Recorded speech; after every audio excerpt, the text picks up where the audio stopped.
I always keep a paper towel in the fridge. Some people are surprised by it, but once they try it, they realize it's a brilliant trick. Today, I'll tell you about 2 smart ways to use it. The fridge is a high humidity environment. Moisture collects on the walls, shelves, and food, which makes fruits and vegetables spoil faster and promotes mold. But there's a simple way to prevent it. Just place a paper towel on a shelf. It absorbs excess moisture and helps reduce condensation. If you wrap it around your produce, it will stay fresh much longer. Just remember to replace it regularly when it gets damp. But that's not the only clever use. A paper towel also helps eliminate unpleasant odors. Simply dampen it slightly.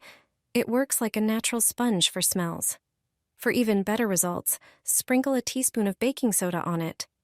The baking soda neutralizes sour and strong odors, leaving your fridge smelling clean and fresh.